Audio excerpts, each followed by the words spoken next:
ఆదరణకర్త అయిన గొప్ప దేవుడు, సర్వకృపానిధి అయిన గొప్ప దేవుడైన యేసుక్రీస్తు ప్రభు నామమున అందరికీ వందనాలు, దేవునికి స్తోత్రాలు.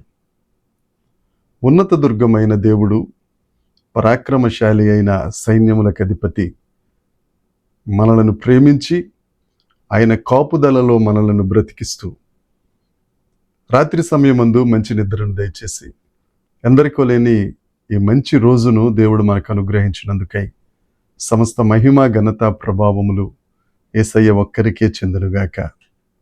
ఆ సర్వకృపానిధి ఈ నూతన దినములో మనకు అనుగ్రహించిన దేవుని యొక్క వాగ్దానము, కృపావార్త.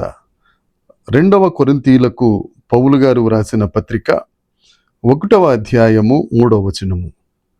కనికరము చూపు తండ్రి, సమస్తమైన ఆదరణను అనుగ్రహించు దేవుడు, మన ప్రభువైన యేసుక్రీస్తు తండ్రినైన దేవుడు స్తుతింపబడునుగాక. దేవునికి స్తోత్రం కలుగునుగాక, యేసయ్యకు మహిమ కలుగునుగాక. ప్రభువునందు నాకు అత్యంత ప్రియమైన దేవుని ప్రజలారా, మన దేవుడు మన ఎడల కనికరము చూపించే తండ్రి, సమస్తమైన ఆదరణకు ఆధారమగు దేవుడు. ఎంత గొప్ప దేవుడు అండి మన దేవుడు. అందుకే పరిశుద్ధ లేఖనం చెప్తుంది, యెహోవా దేవుడుగా కలిగిన జనులు ధన్యులు, మనం ధన్యులం, మనము ఆశీర్వదించబడిన వారు. అయితే 1వ కొరింథీ పత్రిక వ్రాసింది పరిశుద్ధుడైన పౌలు గారు మరియు సస్తనేసు అనే ఆయన సహచరుడు, వారిరువురు కలిసి 1వ కొరింథీ పత్రిక రాశారు. 2వ కొరింథీ పత్రికను పరిశుద్ధుడైన పౌలు గారు, తిమోతి గారు కలిసి రాశారు. అయితే ముఖ్యంగా రచయిత పౌలు గారే కానీ సహకరించింది మాత్రం సస్తనేసు, తిమోతి గారు. దేవుడు తన యొక్క వాక్యాన్ని ప్రవక్తల ద్వారా, సువార్తికుల ద్వారా, తన సేవకుల ద్వారా ఆయన ఎప్పటికప్పుడు వెల్లడి చేస్తానే ఉన్నారు.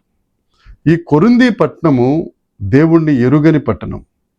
అది యూదేతరులు కలిగిన పట్టణం. అది ఆ యూదేతరులైన కొరింథీయులు ఇతర దేవతలను పూజిస్తూ నిజమైన దేవునికి దూరంగా ఉన్నప్పుడు పౌలు మహాశయుడు ఆ కొరింథీ పట్టణాన్ని సందర్శించారు.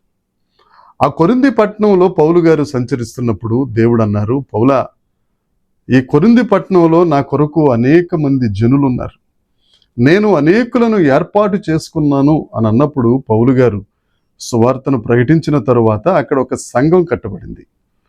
ఆ సంఘం కట్టబడిన పిదప దేవుని యొక్క వాక్య లేఖనాల గురించి అనేక సమస్యలను పౌలు గారు వారికి వివరిస్తూ, వారిలో ఉన్న ప్రశ్నలకు జవాబులు చెబుతూ, కొన్ని పరిష్కరించే పద్ధతుల కొరకు ఆయన బాధ్యత వహించి, ఏది ఏమైనా కానీ యథార్థమైన భక్తి చేయాలని, యథార్థంగా దేవుణ్ణి ఆరాధించాలని, యథార్థంగా దేవుని దగ్గర ప్రార్థన చేయాలని ఆయన తెలియచేస్తూ వారందరికీ చెప్పిన మాట, మన దేవుడు సమస్తమైన ఆదరణ అనుగ్రహించే దేవుడు అని తెలియజేశారు.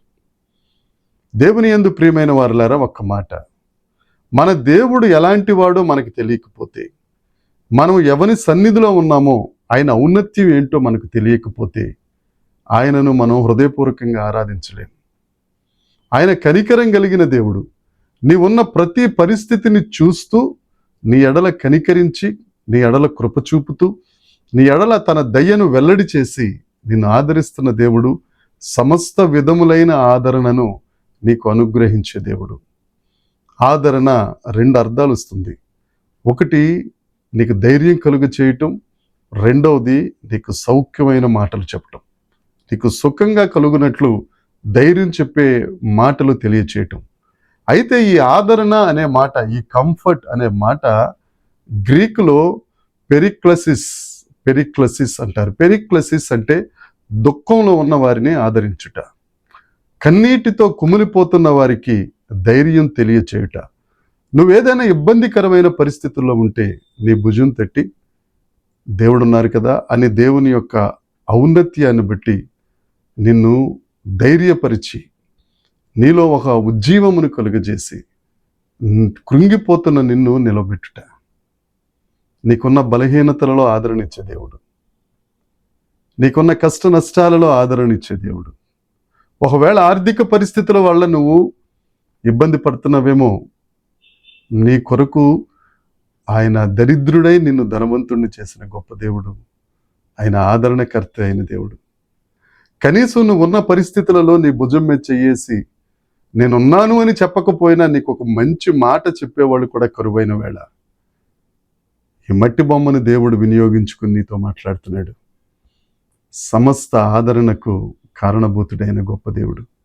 ఆయన నీకు తోడుగా ఉంటాడు నేస్తమా. నువ్వు అధైర్యపడవలసిన అవసరమే లేదు. ఆయన ఉన్నారు, ఆయన నీకు తోడుగా ఉంటారు, నిన్ను ఆదరిస్తారు. నువ్వు చేయవలసిన పని ఒకటే, ఆయన మీద ఆధారపడాలి. ఆయన కొరకు యథార్థమైన భక్తి చేయగలిగిన వాడిగా నువ్వు ఉండాలి. ఆయన సన్నిధిలో యథార్థముగా ప్రార్థించగలిగిన వ్యక్తిగా నువ్వు ఉండాలి.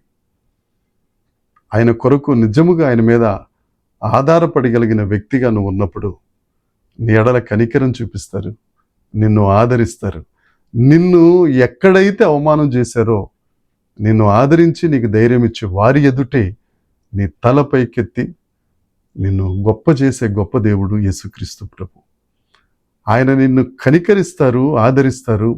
అంతేకాదు, నువ్వు పోగొట్టుకున్న నీ గుండెల్లో ఉన్న సమాధానం అది ఎవ్వరూ ఇవ్వలేరండి. ఏదో మాటలు చెప్తారు తప్ప నీలో ఉన్న బాధను తొలగించలేరు, నువ్వు పోగొట్టుకున్న సమాధానాన్ని తిరిగి ఇవ్వలేరు.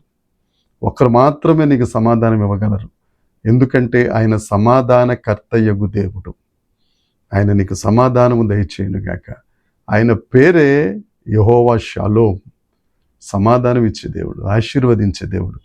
ఆయన దగ్గరికి రా, ఆయనను పూజించు, ఆయనను ఆరాధించు, ఆయనను సేవించు. నువ్వు దేనికైతే ఆదరణ లేకుండా ఉన్నావో, ఏ అలల చేత కొట్టబడుతున్నావో, ఏ పరిస్థితుల వల్ల తలడిల్లిపోతున్నావో, వాటన్నిటిలో నుండి నీ ఎడల కనికరం చూపి నిన్ను ఆదరించి నీకు సమాధానము కలుగ చేయనుగాక. ఈ దినమంతా ఈ వాగ్దానాన్ని స్వతంత్రించుకో. దేవుడు నీకు మాత్రమే చెప్పిన వాగ్దానం. సమస్త ఆదరణను దేవుడు నీకు అనుగ్రహించునుగాక. ఆమేన్. ప్రార్థన చేసుకుందాం. పరలోకమందున్న మా తండ్రి, పరిశుద్ధుడవైన గొప్ప దేవుడా, ఆదరించువాడా, నీకు స్తోత్రాలు ప్రభువా. దేవ, నీ ఆదరణ వెలలేనిది, వెలకట్టలేము ప్రభువా. ఆ గొప్ప ఆదరణ నీ ప్రియబిడ్డలందరికీ అనుగ్రహించి ఏ ఏ పరిస్థితుల్లో ధైర్యం కోల్పోతున్నారు, ఏ ఏ పరిస్థితుల్లో తల్లడిల్లిపోతున్నారు, కనీసం వారి కన్నీరు తుడిచేవారు కూడా లేని పరిస్థితులలో వారి గుండెల్లో సమాధానం ఇచ్చే సమాధానకర్త, వారిని నువ్వు ఆవరించినందుకు, వారిని నువ్వు ఆదరించినందుకు నీకు వందనాలు తెలియచేస్తున్నాం తండ్రి. వారి సరిహద్దులు విశాలపరిచి అనేకులకు ఆశీర్వాదకరంగా మీరు దీవించి మహిమ పొందమని యేసుక్రీస్తు నామమున ప్రార్థించి అడిగి వేడుకొనుచున్నాము తండ్రి. ఆమేన్. దేవుని కృప మనందరికీ తోడై ఉండునుగాక. ఆమేన్, ఆమేన్, ఆమేన్.